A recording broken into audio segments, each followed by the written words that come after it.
سوال as a parent کرنا ہے کہ میرا بیٹا 7 سال کا ہے. 5 سال کا جب ہوا تو اسے ایک ایسی بیماری ہو گئی جس کا دنیا میں کہیں کوئی علاج نہیں ہے. مختلف جگہوں پہ میں نے دکھایا تو مجھے کچھ لوگوں نے جو روحانی علاج کرتے تھے اور میرے والدین نے بھی یعنی کہ میرے ساس سسر نے بھی یہی بات مجھے بولی کہ مطلب کچھ والدین کے گناہ ایسے ہوتے ہیں کہ بعض وقت بچہ بیمار ہو جاتا ہے ان کے گناہوں کی وجہ سے کوئی ایسی بیماری ہو جاتی ہے. کیا والدین کے گناہوں کا اثر بچے کی صحت پر پڑتا ہے؟ سوال اچھا ہے. دیکھیے، یہ بات ذہن میں رکھیے کہ گناہ کی دو قسمیں ہیں. ایک ہے اللہ کی نافرمانی، ایک ہے اللہ کی نافرمانی نہیں بلکہ زندگی میں کچھ اصولوں کی رعایت نہ کرنا. اللہ کی نافرمانی جہاں تک ہے وہاں پر اس کے نتیجے میں انسان کا اپنا دل کالا ہو جاتا ہے. دل کالا ہو جائے تو اس کا اثر اس کے اعمال پر پڑتا ہے.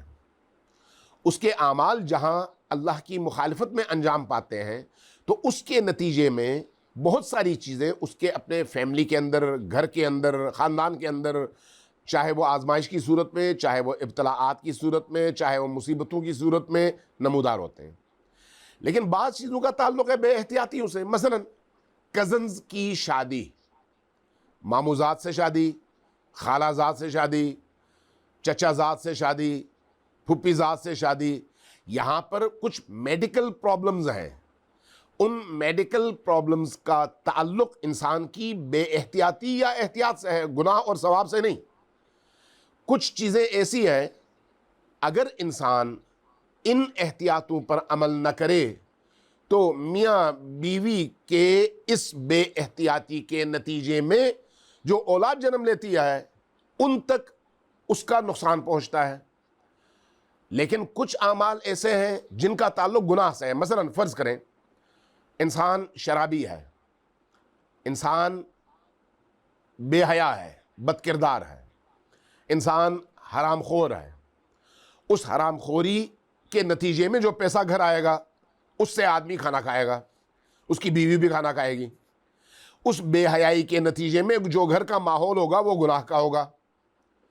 اس شراب نوشی کے نتیجے میں جو گھر کا ماحول ہوگا وہ فساد کا اور اللہ کی نافرمانی کا ہوگا. اب ایک ایسا تاریک گھر، ایک ایسا گناہ سے آلودہ گھر جہاں پر فرشتے نہیں آتے، جہاں پر نور نہیں آئے، وہاں پر اگر والدین کے ہاں کوئی بچہ پیدا ہوگا تو اس بچے پر اس ماحول، اس خوراک اور ان بد عملیوں کا اثر یقیناً ہوگا. یقیناً ہوگا. اس اثر سے وہ بچہ بچ نہیں سکتا. اسی طرح سے جس طرح سے بغیر نکاح کے اگر کوئی بچہ پیدا ہوتا ہے، بچے کا قصور نہیں ہے لیکن ابتدا چونکہ اس کی حرام سے ہے اس لیے بچے کے خمیر میں مشکلات ہیں.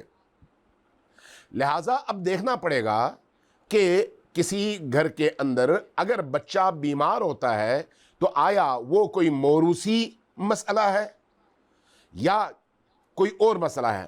البتہ یہ یاد رکھیں کہ ہر بیماری، ہر امتحان، ہر مشکل والدین کی بدعملی کا نتیجہ نہیں ہے، والدین کے گناہ کا نتیجہ نہیں ہے، والدین کے بے احتیاطی کا نتیجہ نہیں ہے. ہر ایسی مصیبت ایسا نہیں ہے کہ اسی وجہ سے ہو سکتا ہے کوئی ایسی وجہ نہ ہو اور انسان کی زندگی میں ایسے ابتلاعات اور ایسے امتحانات آ جائیں. والدین بڑے ہی اچھے اور نیک ہوں لیکن بچہ معذور پیدا ہو سکتا ہے. اس میں والدین کا گناہ نہیں ہے جس کی وجہ سے یہ بچہ معذور پیدا ہوا ہے، کوئی اور ٹیکنیکل وجہ ہے، ٹیکنیکل وجہ. لہٰذا آپ اگر ادب اسلامی پڑھیں، اخلاق اسلامی پڑھیں، آداب نکاح پڑھیں، آداب مباشرت پڑھیں تو وہاں پر آپ کو بتایا جاتا ہے کہ کس دن تمہیں کیا کرنا چاہیے، شب جمعہ کیا کرنا چاہیے، روز جمعہ کیا کرنا چاہیے، نکاح کا وقت کون سا ہونا چاہیے، مباشرت کا وقت کون سا ہونا چاہیے، قبل از مباشرت کیا کرنا چاہیے، بعد از مباشرت کیا کرنا چاہیے. نکاح کے موقع پر تمہیں کون کون سے اقدامات کرنے چاہیے، دلہن کو گھر لاتے ہوئے کیا کرنا چاہیے، دلہن کو گھر میں داخل ہوتے ہوئے کیا کرنا چاہیے، جب حجلے عروسی میں ان کو لے جایا جاتا ہے وہاں پر کون کون سے اعمال انجام دینے چاہیے۔ یہ جو آپ کو اخلاق اسلامی میں، دینی تربیت میں یہ چیزیں سکھائی جاتی ہیں، بتائی جاتی ہیں اور پڑھائی جاتی ہیں، تو وہ کیوں پڑھائی جاتی ہیں؟ اس لیے کہ اللہ کا حکم ہے۔ ہو سکتا ہے اس کی وجہ اس وقت آپ کو نہ معلوم ہو، لیکن بعد میں جب اس کے نتائج سامنے آئیں اور آپ سوچیں کہ اس کی وجہ کیا ہو سکتی ہے، تو آپ کا ذہن پہنچ جائے فلان موقع پہ میں نے اللہ کے فلان حکم کو، جو کہ مجھ پر فرض نہیں تھا، اخلاقی حکم تھا، کرتا تو بچ جاتا، نہ کرتا تو یہ ہو جاتا۔ مثلا آپ کو کہا گیا کہ جب کیچڑ میں چلو تو لائٹ لے کر چلو، احتیاط کے ساتھ چلو، لیکن آپ نے لائٹ بھی نہیں اٹھائی، احتیاط بھی نہیں کی، کیچڑ میں گر گئے، گناہ نہیں کیا آپ نے، لیکن اپنے آپ کو آلودہ کیا، اپنے آپ کو نقصان پہنچایا۔ یہ اخلاقی حکم ہے۔ اسی طرح سے نکاح کے حوالے سے بہت سارے ایسے تربیتی احکام ہیں کہ اگر ان تربیتی احکام پر عمل کیا جائے تو ان ٹیکنیکل مسائل سے نجات مل سکتی ہے اور انسان بچ سکتا ہے۔ لہٰذا یہ جو آپ کا کیس ہے اس میں ضروری نہیں ہے کہ والدین کے گناہ کا نتیجہ ہو، بالکل بھی نہیں، ضروری نہیں ہے۔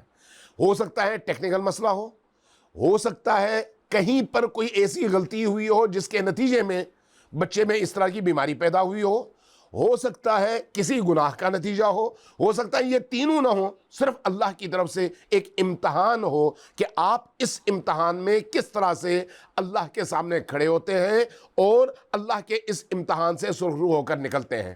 لہٰذا اب جب کہ آپ اس امتحان میں پڑ چکے ہیں تو کوشش یہ کریں کہ اللہ کی نافرمانی نہ ہو، کوشش یہ کریں کہ جہاں تک ہو سکتا ہے علاج معالجہ کریں اور اللہ کے اس عمل میں ناراض نہ ہو، اللہ کا شکر ادا کریں اور کوشش کریں اتنی کہ وہ بچہ ٹھیک ہو جائے یا پھر جو اللہ چاہتا ہے وہی ہو۔